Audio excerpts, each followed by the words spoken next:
क्योंकि हिम्मत नहीं थी। माफिया के सामने झुकना मजबूरी थी।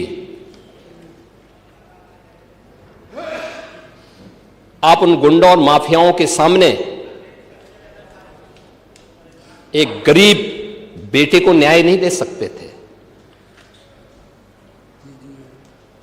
आप बात तो पीडीए की करते हैं, क्या वो पीडीए की पार्ट नहीं थी?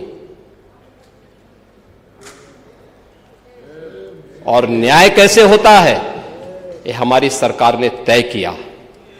बेटी उस पक्ष की होगी, इस पक्ष की होगी, उसको न्याय मिलेगा, हर हाल में न्याय मिलेगा। और श्रीमती बिजमा यादव को भी मैंने बुलाया था, मैंने उनको कहा आपको सुरक्षा हम देंगे, आप चिंता की कोई बात नहीं। क्योंकि ये केवल एक सदस्य की बात नहीं, आपके और मेरे समर्थक की बात नहीं, सत्ता पक्ष और विपक्ष के समर्थकों की बात नहीं, प्रदेश की सुरक्षा का मामला है। प्रदेश की बेटी, प्रदेश की बहन और प्रदेश के हर व्यापारी को और हर नागरिक को सुरक्षा की गारंटी मिलनी चाहिए। ये सरकार की प्राथमिकता में है। और दूसरा जो आपने कहा है,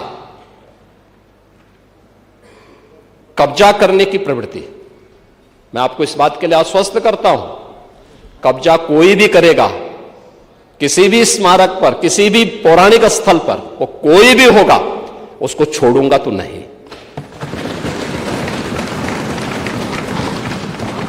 आपके जिले में भी कुछ लोग कब्जा करना चाहते हैं, तो लोग बहुत चिल्लाते हैं। आपने अभी गांधी स्मारक से जुड़े हुए किसी एक मेरठ के स्थल का नाम बताया है, हम इसकी जांच करवाएंगे, पूरी रिपोर्ट लेंगे। और कहां खादी उद्योग का होगा, और आपके जिले में भी गांधी स्मारक से जुड़े हुए एक स्थल पर कब्जा करने की प्रवृत्ति चल रही है। हां, देखिए, अवैध अतिक्रमण जो भी करेगा वह तो हटना चाहिए। देखो, एक सरकारी जमीन, सरकारी भूमि गरीब के लिए होनी चाहिए। देखिए, मुझे अफसोस हो रहा था जब यहां पे ग्रामीण अभिलेख से जुड़े हुए एक बिल को प्रस्तुत किया गया, समाजवादी पार्टी ने उसका विरोध किया। देखिए, पहली बार हुआ है, और इस पूरे सदन को प्रधानमंत्री मोदी जी के प्रति आभार व्यक्त करना चाहिए कि आजादी के बाद पहली बार एक गरीब को, जहां पर आबादी की भूमि पर उसका मकान बना है, उसका अभिलेख उसके नाम पर पहली बार हुआ है। और पूरा देश प्रधानमंत्री मोदी जी के प्रति ग्रामीण अभिलेख से संबंधित एक संशोधन विधेयक हम लोग इस सदन में लेके आए थे। मैं सदन के प्रति आभार व्यक्त करूंगा कि सदन ने पास किया, लेकिन समाजवादी पार्टी ने प्रश्न खड़ा किया। यह अभिलेख उन्हीं गरीबों के लिए है कि जहां पर जिस गरीब का आवास होगा, आबादी की लैंड होगी, तो उस गरीब की परिवार की महिला सदस्य के नाम पे वो दर्ज होगा और उसका मालिकाना अधिकार उसको मिलेगा। उसके नाम पे वो बैंक से जाके कर्ज भी ले सकती है।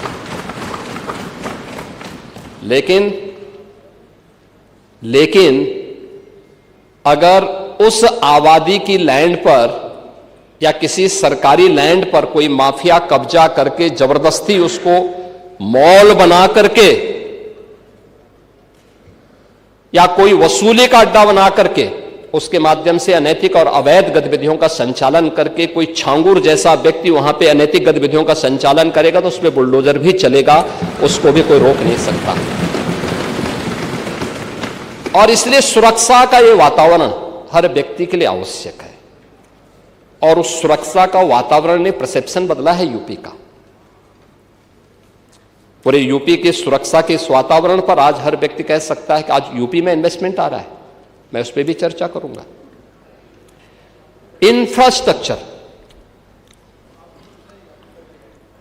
इंफ्रास्ट्रक्चर कैसे होना चाहिए, 2017 के पहले क्या स्थिति थी और 2017 के बाद क्या है। 17 के पहले गड्ढा युक्त सड़कें थी, मेट्रो के नाम पर मजाक बनाया हुआ था। रेलवे के नेटवर्किंग के लिए केंद्र सरकार के साथ समन्वय नहीं था। आपकी मजबूरी होती है तो आप कांग्रेस के साथ गठबंधन कर लेते हैं, अन्यथा जब कांग्रेस में यूपीए की गवर्नमेंट केंद्र में थी और प्रदेश में समाजवादी पार्टी की सरकार थी, तब भी कैसे संबंध थे आप लोगों के? यानी मजबूरी के नाम का नाम आपके संबंध थे, अन्यथा आप लोग किस प्रकार की अराजकता फैलाते थे किसी से छुपा हुआ नहीं है। लेकिन इंफ्रास्ट्रक्चर कैसे होना चाहिए? 17 के पहले यूपी में 1.5 एक्सप्रेसवे थे और आज उत्तर प्रदेश के अंदर 22 एक्सप्रेसवे, और देश के अंदर अगर ये सभी 22 के 22 बन जाएं तो 60% एक्सप्रेसवे पर अकेले यूपी का कब्जा होगा। अकेले यूपी, देश के अंदर जितने एक्सप्रेसवे होंगे उनमें 60% यूपी के पास। रेलवे का सबसे बड़ा नेटवर्क आज के दिन पर यूपी में है, 16,000 किलोमीटर का। इंटरस्टेट कनेक्टिविटी 4 लेन की,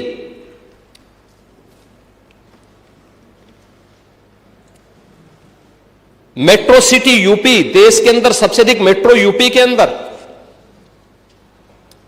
देश के अंदर सबसे अधिक एयरपोर्ट। 2017 के पहले यूपी के अंदर एयरपोर्ट की संख्या बहुत कम थी, उनमें से 2 संचालित थे, 2 आंशिक रूप से संचालित थे।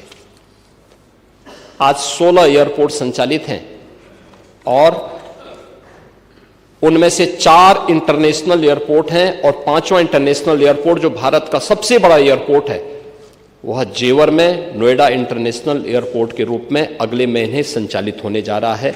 यह है उत्तर प्रदेश की स्पीड। देश की पहली रैपिड रेल आज यूपी के अंदर चल रही है। देश का पहला वाटरवे यूपी के अंदर संचालित हो चुका है। ये प्रयागराज से हल्दिया के बीच में, वाराणसी हल्दिया के बीच में संचालित है। इसे प्रयागराज तक और फिर बलिया से अयोध्या तक इसको एक्सटेंड करने का एक कार्यक्रम चल रहा है।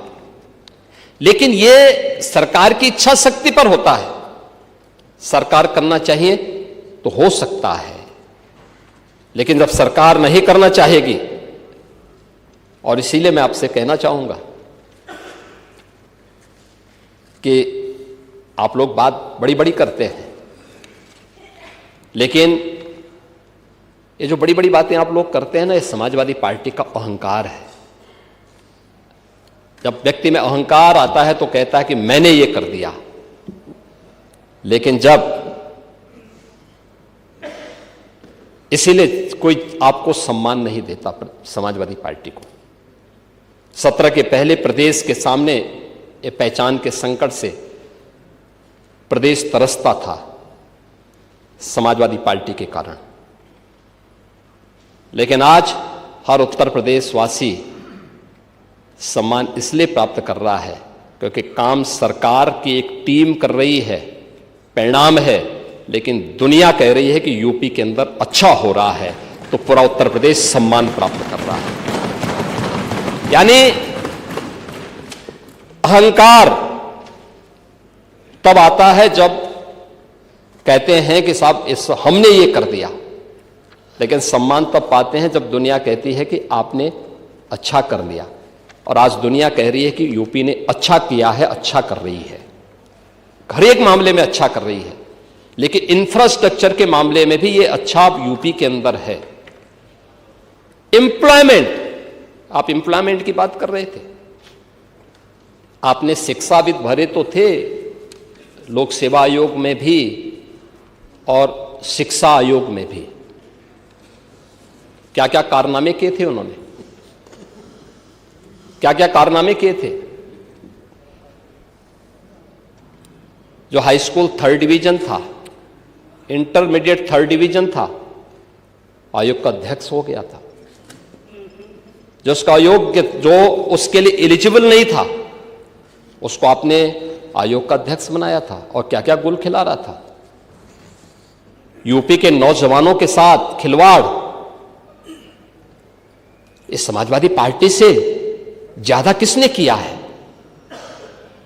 आज मैं कह सकता हूं, भर्ती जितनी पारदर्शिता के साथ हुई है, 8.25 वर्ष सरकार को होने जा रहे हैं, कल 8.25 वर्ष सरकार को होंगे पांडे जी, और 8.25 वर्ष में 9 लाख सरकारी नौकरी उत्तर प्रदेश के नौजवानों को बिना किसी घूसखोरी के प्राप्त हो जाए, ये पहले कभी नहीं हुआ, कभी नहीं हुआ। अभी आपने देखा होगा, और मैं तो आपसे भी कहूंगा, अभी हाल ही में हम लोगों ने 60,244 पुलिस कार्मिकों की भर्ती की थी, आरक्षी भर्ती की। सिद्धार्थनगर जनपद के बहुत सारे नौजवान हुए थे। आपको बुलाना चाहिए था अपनी विधानसभा के नौजवानों को, उनके परिवार के सदस्यों को बुलाते, उनको सम्मान देते, अच्छा रहता, क्योंकि आप उनके चुने हुए प्रतिनिधि हैं, आपको बुलाने का अधिकार है। क्या इससे पहले कभी हुआ? हम इतने बड़े पैमाने पर भर्ती इसलिए कर पाए क्योंकि हमने इसके लिए उतना इंफ्रास्ट्रक्चर दिया है। इससे पहले इंफ्रास्ट्रक्चर नहीं था। देखिए, यूपी के अंदर 17 के पहले पुलिस ट्रेनिंग के लिए हमारे पास कुल 3,000 की क्षमता थी। जब हम लोगों ने 2017 में पुलिस की भर्ती की व्यवस्था को देखा, कैसे इनकी ट्रेनिंग होगी, क्योंकि भर्ती नहीं करना, इनकी ट्रेनिंग भी करना है। वर्दीधारी फोर्स के लिए महत्वपूर्ण होता है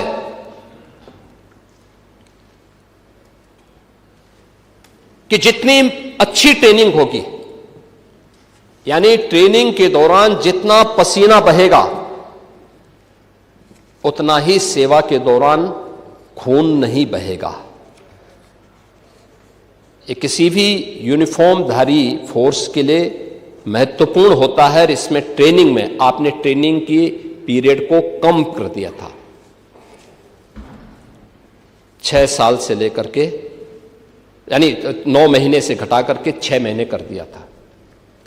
और भर्ती के लिए योग्य नौजवान को प्राथमिकता नहीं देते थे। और शिवपाल जी तो उसके मास्टर हैं, इनकी तो पीएचडी ही इसमें है।